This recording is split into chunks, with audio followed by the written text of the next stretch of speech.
But let's not get trapped in, okay, if this isn't real and if I'm not real, then that ruins everything, right? No, it doesn't. Yeah. Whatever the experience you're having is important. The experience you're having is your experience. The waste would be not being fully awake and alive in it.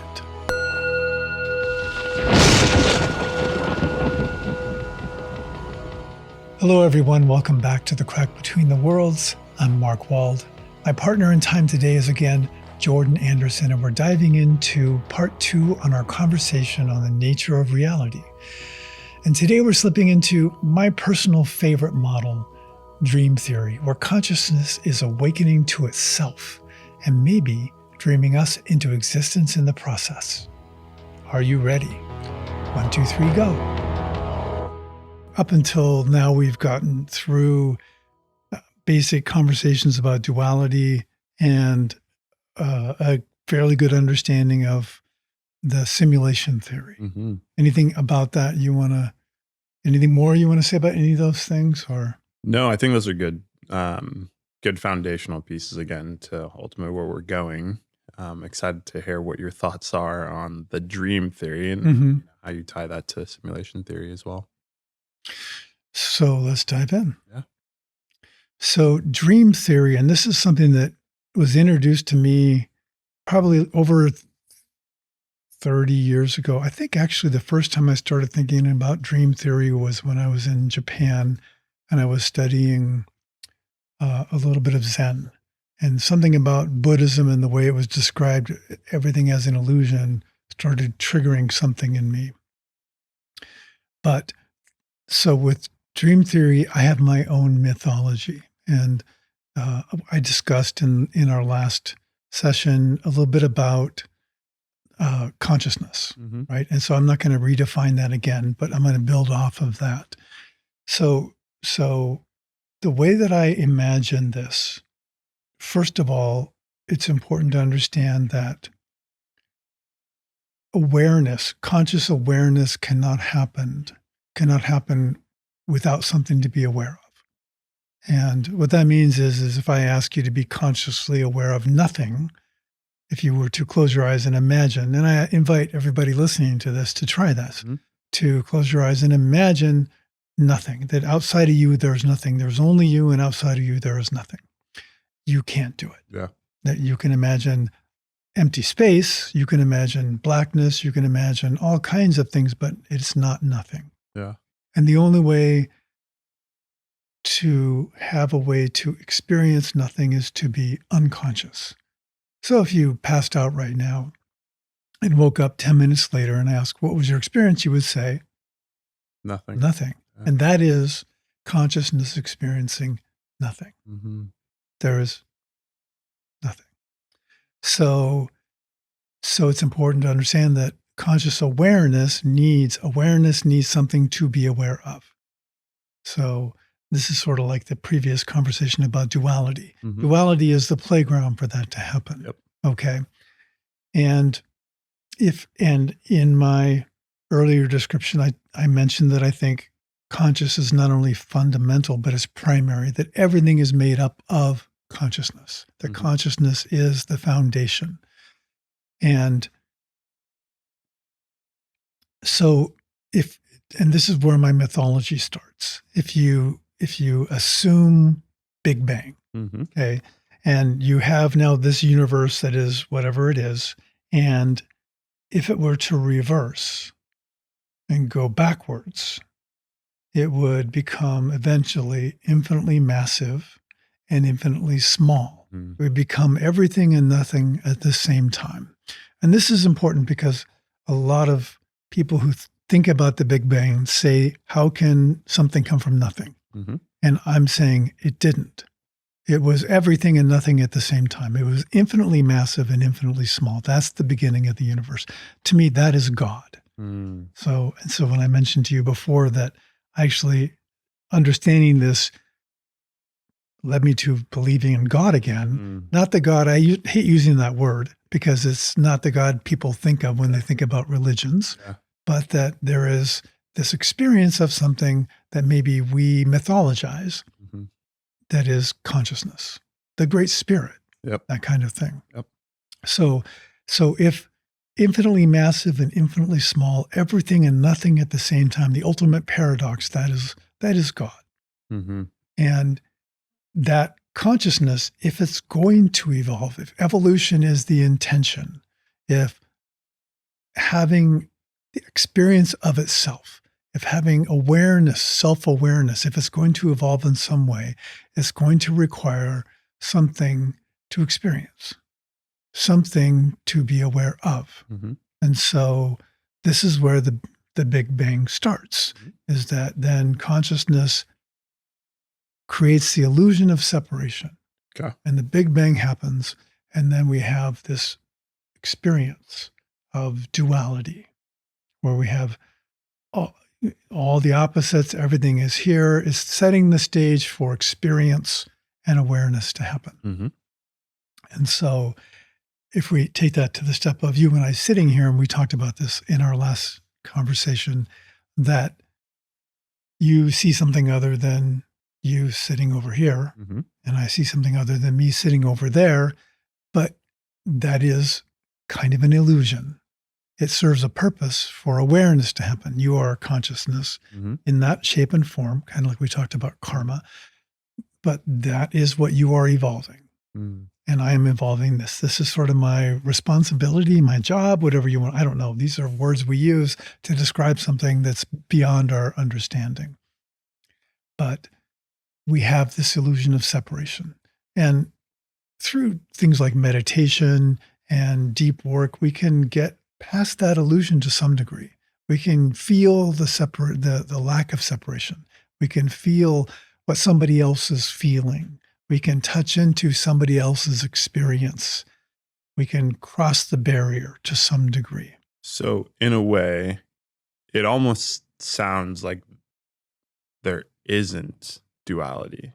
Like if we were to strip away, to your point, like if this is an illusion to get to the actual reality part, if we're all connected, if there's just one ongoing consciousness, there is no duality. Right. It is and it isn't. Okay. Right? Yeah. It's a paradox. Yep. And it is, in a way, this is why I like simulation theory now. Yes. Because it kind of works the same way. Okay. This is a simulation. Yep. It is something that was created for the purpose of consciousness to experience itself. Yep. And just to be clear, I'm going to talk about this in much greater detail. I'm looking forward to recording a conversation called the problem with consciousness, or the consciousness problem, because there's a huge problem around what is consciousness, the definition of it, et cetera, et cetera. But I don't think consciousness is awareness. I think awareness is the awareness of consciousness. I don't think experience is consciousness. I think experience is the experience of consciousness. And the two are, the experience of consciousness means we need to define what is consciousness. Yes. And that's another podcast. Yeah. Okay. But there is this experience of duality. Yeah. It exists. Yep. And there's this experience of self. Yes. Is that real? Well, I mean, how do you define real? Yes. Okay. One of the things I'll get to this, but so then the way that let's do a quick thought experiment. Yeah. Okay. So I want you to, I'm going to ask everybody that isn't driving a car right now to close your eyes and imagine that you're dreaming right now. Okay. And you're hearing me talk. This is nighttime. You're actually sleeping and you're having a dream. And in the dream, this guy, Mark Wald, is talking, and you're listening and you're wondering what he's going to say next. But who's talking? This is my favorite one. We've used this before. I am right. Right. It's me. Right. And yet there's the illusion of separation. Yep. Right. Yep. And there's the illusion that there's something other than you there. Yeah. Right. And that gives you the experience. Right. Yeah. And there's awareness happening. Yeah. Okay. And in a nighttime dream, our unconscious is becoming conscious. It's bringing itself into consciousness. Mm-hmm. Okay. Mm-hmm. And I imagine that's what is happening in this dreaming experience we're living in here. This is consciousness bringing itself into consciousness. So whatever it hasn't had awareness of self yet. Yeah. So all of this is self becoming aware, consciousness becoming aware of itself. And because it's all happening within the realm of consciousness, it's happening within consciousness with the illusion of separation.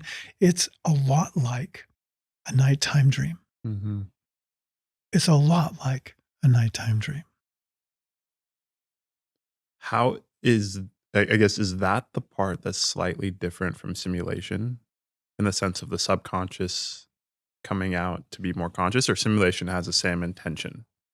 Well, in simulation theory, if depending on how we look at it, it would say that on some level, consciousness is exploring something, Okay. whether it's AI consciousness, Yeah. right, or whether it's a consciousness that has never existed in duality, Mm-hmm. right? Duality is this construct that the consciousness that comes into and is in this being here that I am Mm-hmm. has to forget where it came from because it needs to have this experience of being in duality because you can't outside of duality have this experience, whatever it came from. Maybe it came from this fifth dimension or the 10th dimension or who knows, right?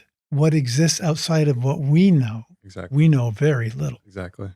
So if there's a meaning, it could be that. Yeah. We could mythologize that, right? But it is similar. Yeah. Okay. The purpose is kind of similar. Okay. Somebody's trying to have an experience here they weren't having when they weren't here. Got it. And that's what we're labeling as subconscious, right? In the dreaming theory. Sure. Yeah. So your nighttime dreams Yeah. is unconscious becoming conscious. And because in my mythology of dream theory, Mm-hmm. consciousness is creating this illusion, this dreamlike thing, where it appears that I am something and you are something, but we're dream figures in consciousness's dream. Mm-hmm. And we are here unfolding consciousness. So I'm playing the role of this dream figure, you're playing the role of that dream figure. The Dalai Lama's playing the role of that dream figure. The rapist murderer who got executed however long ago was playing that role. Mm. So this is why Buddhists say you have to learn to love everyone. Yeah. Because everyone is just consciousness experiencing. Okay? Yeah. So in dream theory then, this is an interesting, I'm going to talk about the self in a future podcast, which is a long, deep subject. Yeah. But one of the things we're learning is they've done experiments where they are proving that we may not have conscious free will. Hello, everyone. If you're enjoying the show, please take a moment to like, subscribe, and share this with your friends. It's a great way to support what we're doing here. Also, we're really dedicated to providing content that supports growth and awakening, and we want to know what's working. So please leave your thoughts, your ideas, and your questions in the comments below. That would help us out a lot. Thank you again for watching, and back to the show. Okay, so I don't agree that they've proved that yet. Mm-hmm. Okay, and I can even talk about that for a minute, but Yeah, please. what they're saying basically is they did an experiment where they had a variety of people and they set them up where they wired their brains and they could see what was going on in the brain on screens. And the person sitting there was given two numbers and they were told, when you make a decision, whether you're going to add or subtract these numbers, say it out loud as soon as you've made the decision. Okay. Mm-hmm. And they wired the brains and they watched them do this over and over again. Mm-hmm. And after a bit, they could tell by the brain's reaction Mm-hmm. when they had made the decision Mm-hmm. and what decision they had made Mm-hmm. before the person said Mm-hmm. that they had made the decision and what it was. Yeah. Wow. Okay. Yeah. So this is saying something really important, right? it's kind of like the double slit experiment. It doesn't prove that everything renders. Exactly. It doesn't, but it suggests something, right? And this is the same thing. It doesn't prove that we don't have any conscious free will, but it suggests that we might not. Yeah. Now, I may have a lot of ways that my body, mind makes decisions unconsciously. And if they aren't decisions that matter to me on a deeper level, I may just take them and go with them. But if they could do an experiment where people get to decide if somebody should live or die, and they find an emotional way to get somebody involved in it, and they feel like, I want to kill that person, but then they may see that decision happening in the brain, but the person may go, I can't kill someone. Yeah. That's right. You may make a different decision than the one that comes up on. So I don't know that we don't have any conscious free will, but it's an interesting expression. And if we are living in a dream, if we are God's dream figures, if we are the dream figures of the unconscious becoming conscious, then maybe we don't really have free will. We are expressing this consciousness. We don't have a choice. I don't have a choice if I'm a murderer or not, perhaps. Yeah. Right? I don't like this this theory as much, right? Right. It's tricky, isn't it? But it's not, we didn't talk about this like in terms of morals. It's the same thing with simulation theory. Right. But for me, I know I have behaved in really difficult ways in my past. I have made poor decisions. I was a drug addict for a while. I was a criminal basically for a while. I have hurt people emotionally. I've hurt people physically. I was a fighter as a high school kid. I don't think I was a good person. And over the years, I have begun to wake up. So to me, this is sort of like when you talk about what is the meaning of, why do we need to know this? Because if I can wake up to this, I can make different decisions. Okay. But what I like about this from the perspective of conscious dreaming theory is that it really gives meaning to life for me.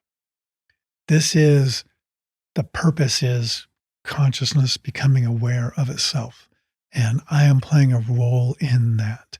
And I can do that sleepwalking through life and let it, and consciousness can become aware through my unconscious behavior, or I can actually wake up in it and behave differently and learn and evolve consciousness consciously. And conscious theory, dream theory, resolves a lot of the issues that people have about consciousness, like where it came from, the idea that consciousness comes from nothing, that nothing has any consciousness. It just evolves because our brains, it's like as if humans are the evolution of consciousness, which is pretty narcissistic and arrogant perspective that we are the creation of this, but I don't think we are. I think we are the result of it. Fascinating. So to talk through a lot of what you just said about dreaming theory, to your point, a lot of overlap to simulation. I'm curious for you, why two theories? Like, why not just subscribe to one or the other?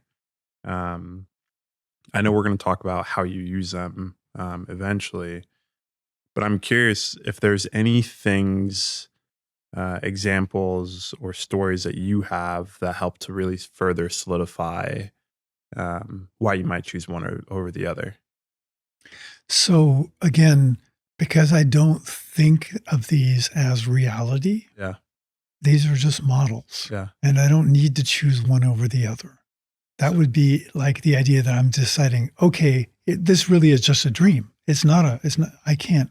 I don't think I'll ever be able to make that decision. And understanding that it behaves kind of like both anyway, they kind of almost are not that different.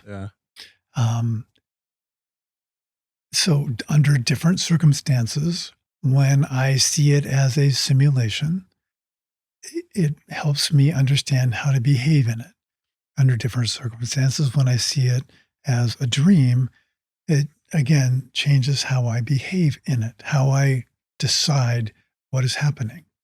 So in a way, they're almost frames or languages that you use to navigate your reality. Yes. Okay. Yeah.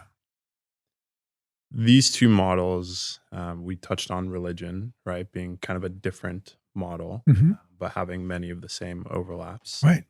Um, Religion is very similar in many ways to these models. It's just that they have a mythology attached to them that are different. yeah. And I think the part still that every time I think about it, I don't, I struggle with is this idea of preordained or predestined. So, for example, we are just living this thing and we actually don't have any free will. It's just us Right. living this thing out. God's plan's already there. Hmm. Um, it sounds like it's part of pretty much all the models, or it can be. It doesn't necessarily mean that you have to buy into them. But I'm curious about that piece, just to kind of go back to that, because you mentioned the study that they did, but I'm curious like how you engage with that piece where it's like, hey, we actually sometimes aren't even aware of the decisions that we're making, right? Or like the decisions are being made before we're aware that they're being made. So are we even making the decisions, or is something making a decision for us and we're just living this out? How are you engaging with that? How are you um okay? Like how are you still, and you mentioned it, what your meaning of life is, but how are you still navigating life with like, okay, like I'm going to do this in this way, and still find happiness and gratitude and meaning. So one of the hardest, and I'm going to really dive into some of the things that you're asking. Yeah. One of the hardest pieces to navigating this idea of models Mm-hmm. is that we want to attach to something. Mm-hmm. I was raised a Christian too. Yep. And so there's a part of me that wants to attach to this. Where's my religion? Where's the thing I can grab onto and go, this is what's real? Yeah. We really like having, I think they've even done research that said that people who believe in God and have a religion tend to live happier lives than people who don't. Right? There's some part of us that wants and needs something to go, okay, this is what it's all about. Mm-hmm. That helps us. It gives meaning, and meaning is important. Yeah. So not having something I can attach to, but having something conceptualizing reality, something that gives me, it's like, I think I have something I can attach to. I attach to that it isn't real the way that I think it is. And that gives me freedom. Yeah. It makes it more fun to me than to think that whatever the rules that have been given to me are the rules. Yes. Right? There's something about breaking those rules and realizing there's more to this than we thought that is exciting. And we'll get into that. But let's not get trapped in, okay, if this isn't real and if I'm not real, then that ruins everything. Right? No, it doesn't. Yeah. Whatever the experience you're having is important. The experience you're having is your experience. The waste would be not being fully awake and alive in it.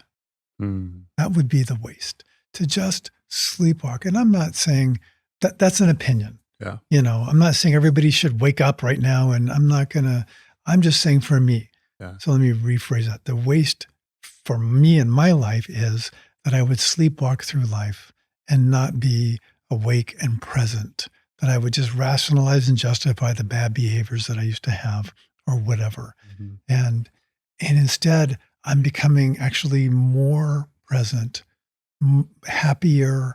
I'm more engaged in my relationships with my friends and family and my partner. I feel more present in here than ever because of this, because it's not about finding what's real. It's about being in whatever this is, as awake as I possibly can. So given that, and for you, right? I come back to this really deep emphasis on for you. That's this. If someone can get there from a different model, like if I can get there from religion, if I can be aware and awake and just, Yeah. framework, Yeah. it doesn't matter. It Right? doesn't matter. There's Right. additional model Right. for you to engage with Right. if one of the goals and intentions is to be more awake and aware. Right. And the reason that I got here now doing this is because the other models had holes in them I couldn't ignore. Yeah. There were chinks in the armor. There were holes in the you kept falling into and trying to get out of. Yeah. I just couldn't find something that like this. To me, this really, really works for me.